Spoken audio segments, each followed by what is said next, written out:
No vídeo de hoje eu vou te mostrar uma excelente estratégia para Day Trade em criptomoedas. Essa estratégia utiliza apenas dois indicadores e sua interpretação é muito fácil. Fique até o final do vídeo, pois vou mostrar algumas otimizações que podem aumentar a sua taxa de vitórias utilizando essa estratégia. Então, sem mais enrolação, vamos para o vídeo. O primeiro passo da nossa estratégia é definirmos o tempo gráfico de operação. Nesse caso, nós vamos utilizar o Bitcoin como exemplo no gráfico de 30 minutos. Lembrando que essa é uma estratégia voltada para Day Trade, por isso, normalmente utilizamos tempos gráficos maiores. Agora, vamos colocar o nosso primeiro indicador. Vamos na aba Indicadores e vamos colocar o RSI estocástico. Lembrando que precisamos colocar o RSI estocástico e não o estocástico tradicional. As configurações do RSI estocástico, nós vamos utilizar as configurações de padrão. Não precisamos alterar nada no nosso indicador. O segundo indicador que vamos utilizar é o MACD. Vamos em Indicadores, MACD. Porém, no MACD nós precisamos realizar algumas configurações. Vamos em Configurações. E na aba Valores, no campo Intervalo de Tempo, vamos definir a metade do nosso tempo gráfico. Como estamos utilizando o tempo gráfico de 30 minutos, vamos configurar o MACD para 15 minutos. Pronto, MACD configurado. Importante ressaltar que caso você utilize tempos gráficos maiores, como por exemplo o tempo gráfico de 1 hora, você precisa alterar o MACD para a metade deste valor, que nesse exemplo seria a configuração de 30 minutos. Sempre utilize essa proporção para esse setup. Indicadores configurados, vamos para as operações. Para aberturas em long, você procurará por uma configuração específica. O primeiro passo é analisarmos o estocástico RSI. Ele precisa estar abaixo da região de 20 e com a linha azul cruzando a linha laranja, nos indicando um possível movimento de alta. No MACD, nós buscamos a mesma configuração. Linha azul cruzando acima da linha laranja, como neste exemplo. Perceba que neste candle nós temos o cruzamento do estocástico RSI, assim como o cruzamento do nosso MACD. E nesta vela seria a nossa posição de entrada. Posição comprada, o nosso stop loss.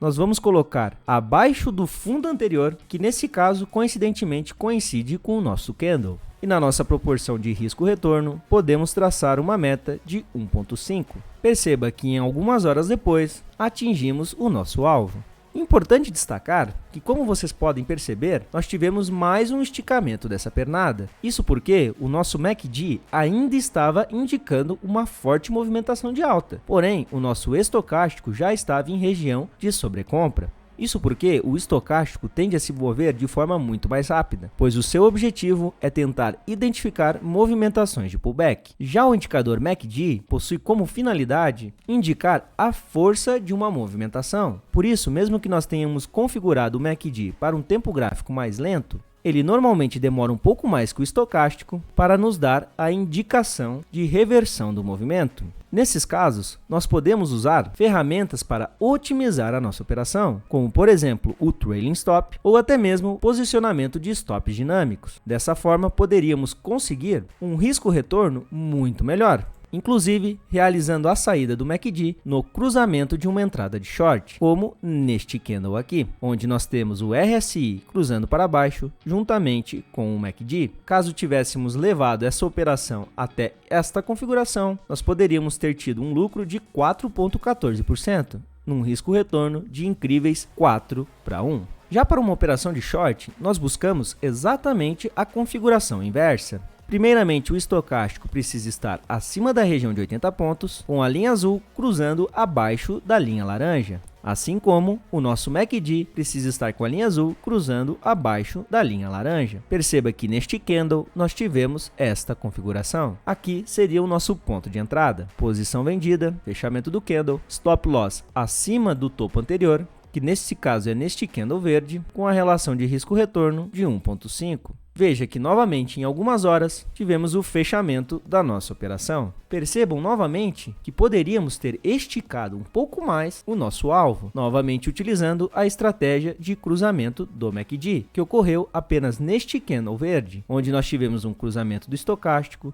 seguido de um cruzamento da linha MACD. Caso tivéssemos realizado essa configuração, poderíamos ter buscado um lucro de 2,84%, um risco-retorno de 2:1. Vejam a eficiência de utilizarmos esses dois indicadores em conjunto. Porém, como todos sabem, não existe estratégia que funcionará 100%. E eu vou mostrar para vocês alguns casos que podemos otimizar as nossas perdas. Se você está gostando do vídeo, deixe o like e inscreva-se no canal. Ative o sininho de notificação para não perder os próximos conteúdos. Feito isso, vamos continuar com o vídeo. Veja nesse caso, nós temos o cruzamento do estocástico, porém ainda sem o cruzamento do MACD. Na próxima vela, nós temos uma abertura maior no estocástico, ainda em região de sobrecompra, porém não tivemos o cruzamento do MACD. No próximo candle, nós já temos o estocástico em uma região um pouco mais neutra e temos o cruzamento do MACD. Caso tivéssemos entrado nessa operação, ela seria da seguinte forma: posição vendida, stop loss um pouco acima do topo anterior e proporção de risco-retorno em 1,5. Perceba que num momento curto nós não teríamos o fechamento do nosso alvo e ele seria dado apenas 12 horas depois, mas nós podemos otimizar essa operação simplesmente utilizando a estratégia de saída dinâmica. Perceba que neste candle nós tivemos o cruzamento do estocástico, assim como o cruzamento no MACD. Nessa situação, nós já poderíamos sair da operação, pois a probabilidade é que estivéssemos vendo um começo de lateralidade ou até mesmo de uma pequena reversão de alta. Sendo assim, por mais que não tivéssemos saído com lucro, ainda teríamos saído no 0 a 0 e não precisaríamos estar arrastando uma operação por 12 horas. E encerrando a operação neste momento, nós poderíamos buscar esta operação de short, onde nós temos novamente o cruzamento do estocástico e cruzamento do MACD, exatamente neste candle. Posição vendida, stop loss acima do topo anterior e proporção de risco-retorno em 1,5. Veja que teremos rapidamente uma operação bem sucedida. Outro ponto a se destacar é a questão de não operarmos em regiões de lateralidade, pois são nessas regiões em que todas as estratégias tendem a dar errado. E para identificarmos essa região, é muito simples, basta analisarmos o estocástico e o próprio MACD. Neste caso, estamos em uma zona de lateralidade. Perceba que nós não tivemos uma entrada de short, pois o nosso MACD não estava apontando um cruzamento para baixo. Vejam que nesta região até poderíamos ter aberto um long e como ele teve um stop loss muito curtinho, consequentemente o seu alvo também seria curto e ainda assim teríamos uma operação bem sucedida. Porém, em toda esta região não teríamos nenhuma entrada, pois o nosso estocástico estava extremamente esticado e tivemos um cruzamento no MACD apenas neste candle. E novamente neste candle nós teríamos encerrado a nossa operação, pois tanto o estocástico como o RSI tiveram um cruzamento, adiantando o nosso stop loss nesta região. Percebam que é muito importante analisarmos a nossa saída dinâmica, pois muitas vezes ela nos salvará do prejuízo. Outro ponto importante para analisarmos zonas de lateralidade é o MACD extremamente horizontal, onde inclusive temos regiões de forte movimento, seguido de fraco movimento, seguido novamente de forte movimento, transformando o histograma em vários montes ao longo do caminho, assim como diversas regiões de toque entre as linhas de sinal e linha MACD e cruzamentos falsos. Essas normalmente tendem a ser regiões de lateralidade, mas como eu comentei anteriormente, nós podemos utilizar a saída dinâmica para a preservação do nosso capital. Eu mostrei para vocês uma estratégia voltada para o day trade, com operações em tempos gráficos maiores, mas nós também podemos utilizar essa mesma estratégia para operações de scalp. Para isso, você pode operar no tempo gráfico de 5 minutos com o MACD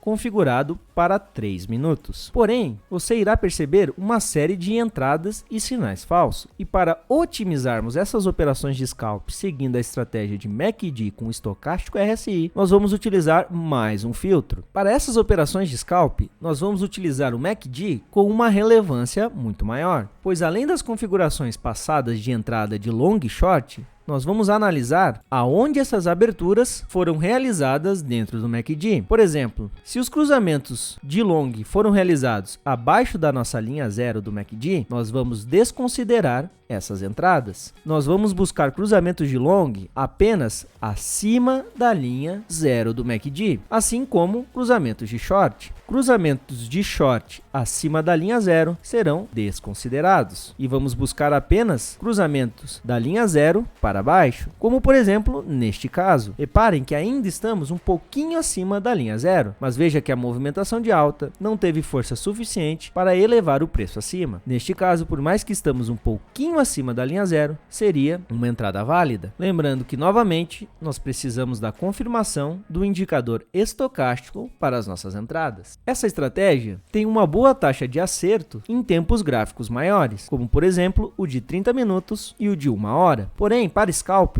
ela pode servir como uma estratégia de confirmação, onde você pega os valores de entradas através de outros setups e utiliza o MACD e o estocástico para confirmação. Outro indicador importante que pode ser utilizado como filtro é o volume de operações, onde em tempos gráficos maiores, normalmente nós temos um pico de encerramento do movimento, juntamente com um pico de volume, formando a nossa famosa exaustão de movimento. E já em gráficos maiores, nós podemos utilizar o volume para identificação de qual força está dominando o preço neste momento. Importante destacar a importância da posição correta do stop loss, que sempre deve ser colocado em operações de short um pouco acima do topo anterior e em operações de long um pouco abaixo do suporte anterior, e utilizem as saídas dinâmicas para a preservação do seu capital. Se você gostou desse conteúdo, deixa o like. Se não é inscrito no canal, se inscreva. Me siga no Instagram, oghost_trader, e entre no canal exclusivo do Telegram para dicas e análises do mercado. Links na descrição. Estou deixando 2 vídeos na tela que irão lhe ajudar nas suas operações com criptomoedas. Vale a pena assistir. Isso é tudo, pessoal. Até o próximo vídeo.